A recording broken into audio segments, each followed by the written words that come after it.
पिता, पुत्र और पवित्र आत्मा के नाम पर आमीन। हे सर्वशक्तिमान पिता परमेश्वर, हम धन्यवाद देते हैं प्रभु ईसा मसीह को हमें प्रदान करने के लिए, और वही प्रभु ईसा मसीह में हम दिन प्रतिदिन आगे बढ़ना चाहते हैं। प्रभु, आज वचन के आधार पर माता मरियम के विशेषता के बारे में हम समझने की कोशिश करने जा रहे हैं वचनों के आधार पर, और इसलिए हमारी मदद कर दीजिए ताकि हम वचन समझ सके।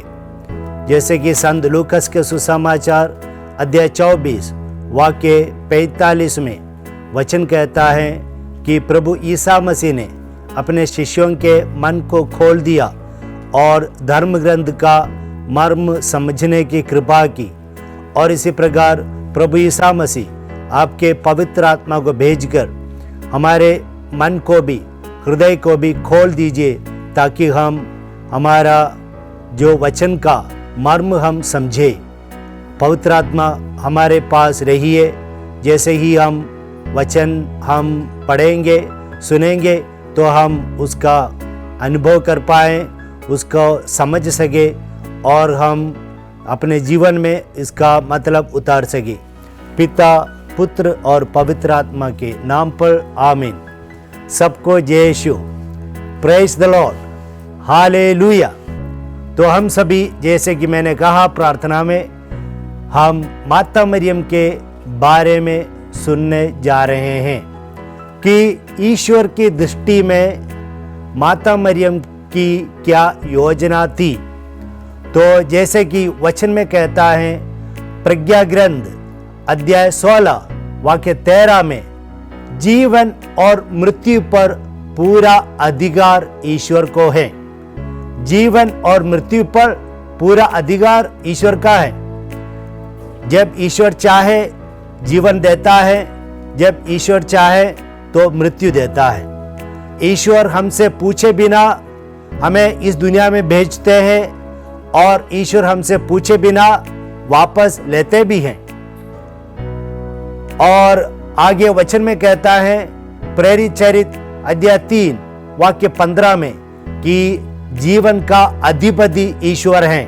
God is the author of life. यानी जैसे कि मैंने एक किताब लिख दिया तो एक किताब का ऑथर मैं हूं। इसका मतलब यह है, एक किताब में जो भी लिखा गया है, इसका आरंभ, इसकी शुरुआत मेरे दिमाग में हुआ है, और इसका पूरा रिस्पॉन्सिबिलिटी मेरी है। और इसी प्रकार जीवन का पूरा रिस्पॉन्सिबिलिटी ईश्वर का है। जीवन ईश्वर के हाथों से हमें मिला है। वह ईश्वर निर्धारित करते हैं उनकी योजना के अनुसार एक व्यक्ति कितना दिन, कितना साल इस दुनिया में रहना है या नहीं। तो यह सब ईश्वर के ऊपर है। और वचन कहता है, नबी यिर्मयाह के ग्रंथ अध्याय 29 वाक्य 11, वहां पर वचन कहता है, हर एक व्यक्ति के लिए ईश्वर की निर्धारित योजना है, उनके हित के लिए, उनके आशामय भविष्य के लिए। और इस प्रकार अगर हम देखें तो माता मरियम के लिए ईश्वर की क्या योजना थी। और यह समझने से पहले हम संत यूसुफ के बारे में हम सुने। संत यूसुफ के लिए ईश्वर की क्या योजना थी। संत यूसुफ के लिए ईश्वर की यह योजना थी कि वह एक पालक पिता बने यीशु मसीह के, और यीशु मसीह के बचपन से, बाल्यकाल से लेकर उनके बड़े होने तक उनकी देखभाल करे। और यह ईश्वर की योजना थी संत यूसुफ के जीवन में। और इसलिए जब योजना समाप्त हो गई तो संत यूसुफ को ईश्वर ने वापस ले लिया।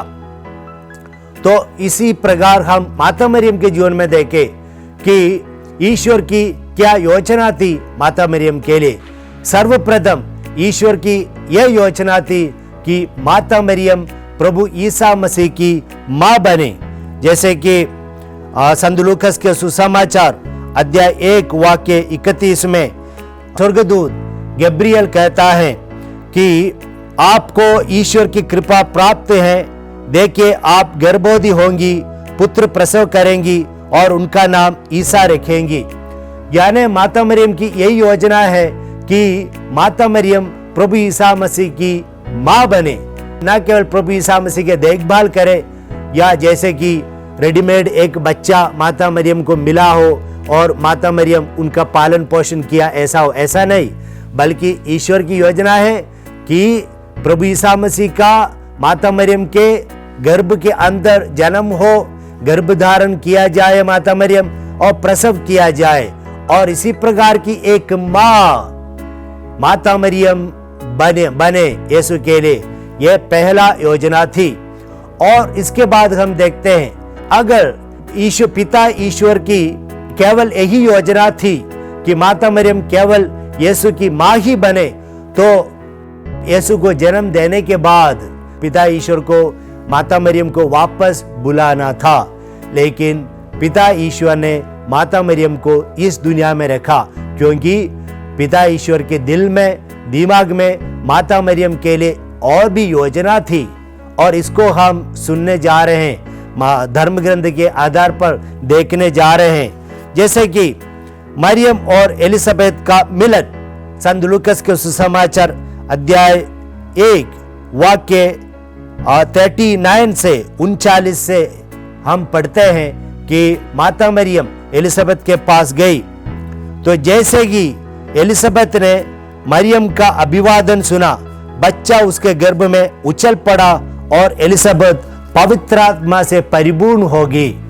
तो कहने का तात्पर्य यह है, ईश्वर के अनंत काल की योजना में यह थी कि प्रभु ईसा मसीह के पहले प्रभु ईसा मसीह के मार्ग तैयार करने वाले यूहन्ना और उनकी मां पवित्र आत्मा से परिपूर्ण हो जाए माता मरियम के द्वारा।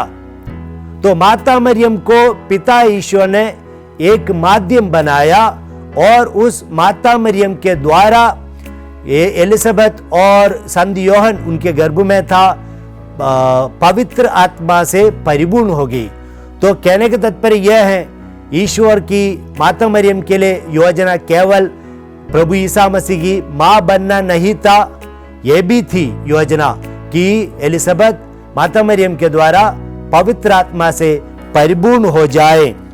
और इसके बाद हम देखते हैं कि ईश्वर की योजना यह भी थी कि माता मरियम और संत यूसुफ भी उनके द्वारा प्रभु ईसा मसीह को मंदिर में समर्पित किया जाए।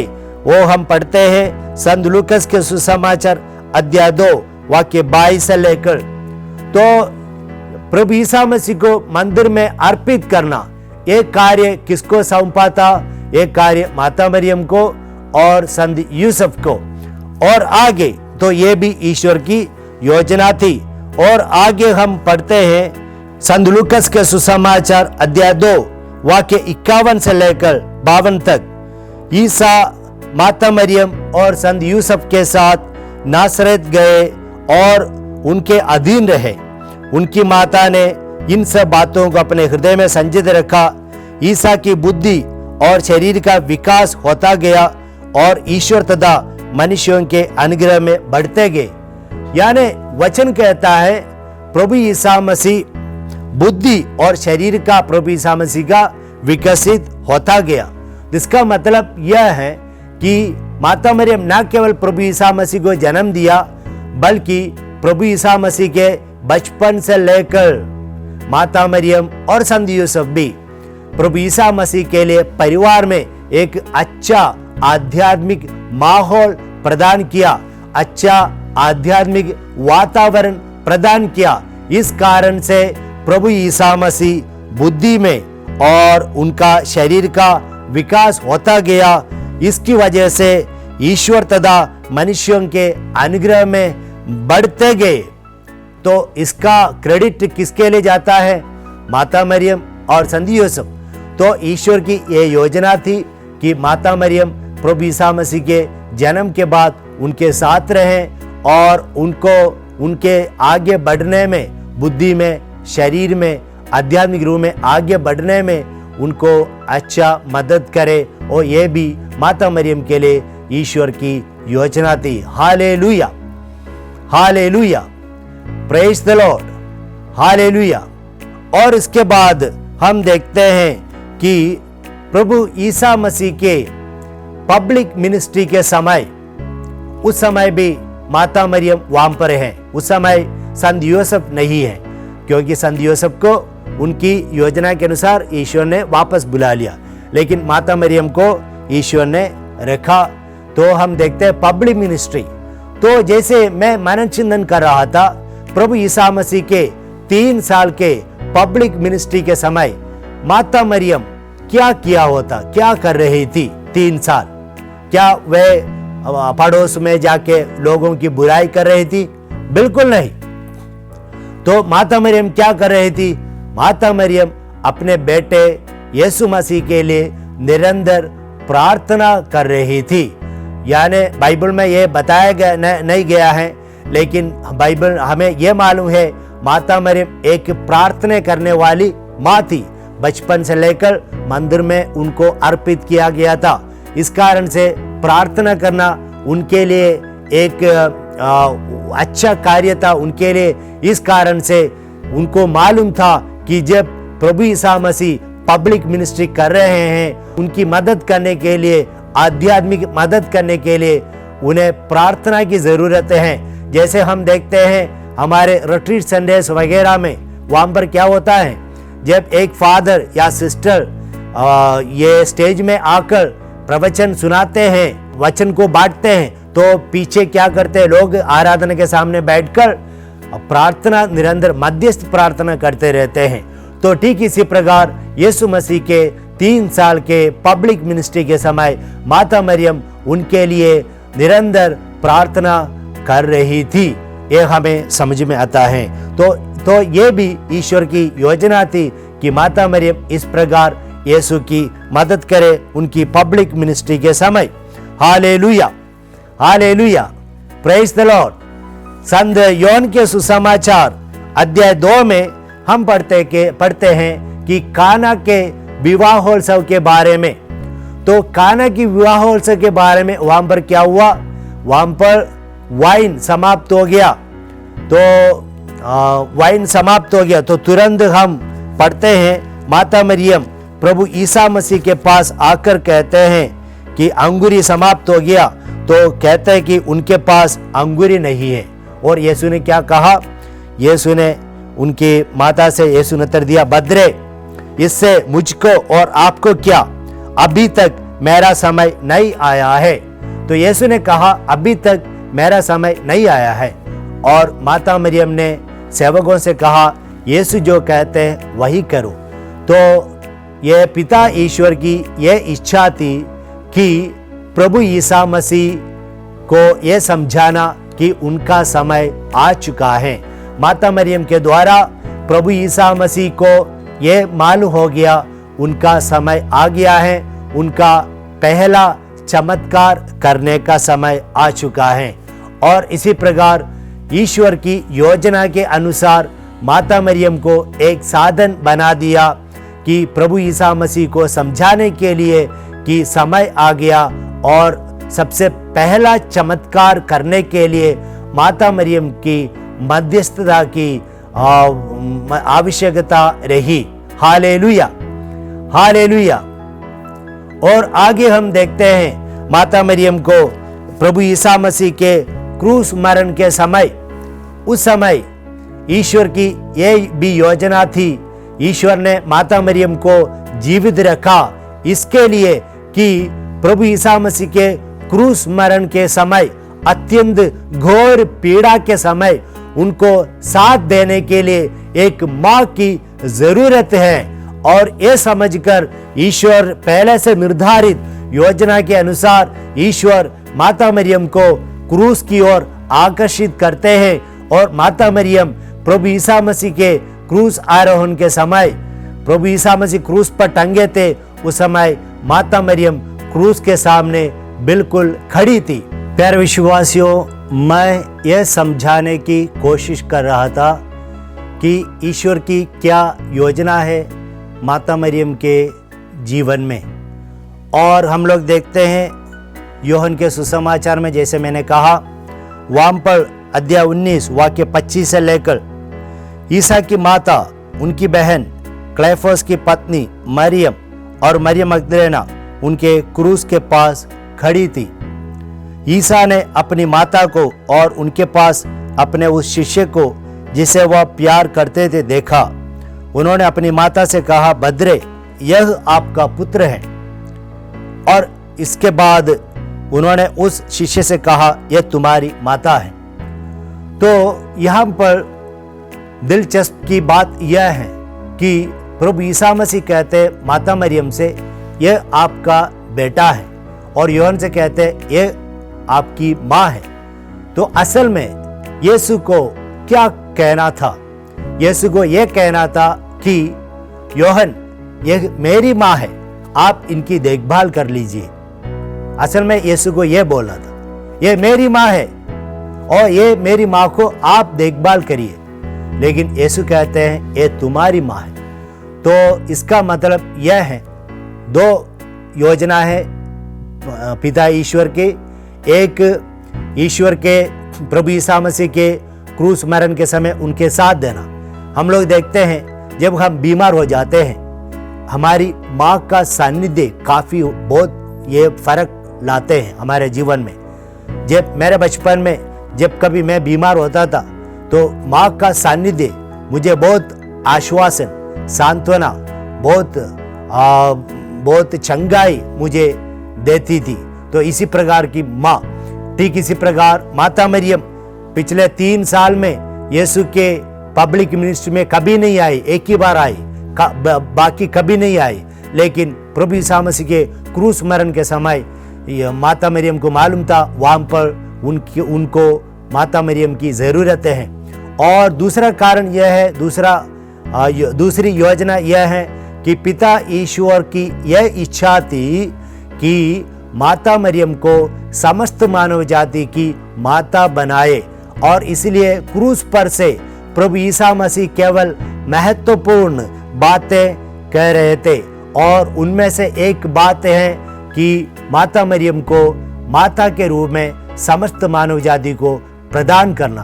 तो ईश्वर की यह योजना है कि हम प्रभु ईसा मसीह के यूहन्ना के समान अच्छे शिष्य होने के नाते हम लोगों को जैसे यीशु को प्रभु के रूप में स्वीकार करते हैं, वैसे माता मरियम को भी अपनी माँ के रूप में हमें स्वीकार करना है। यह ईश्वर की इच्छा है।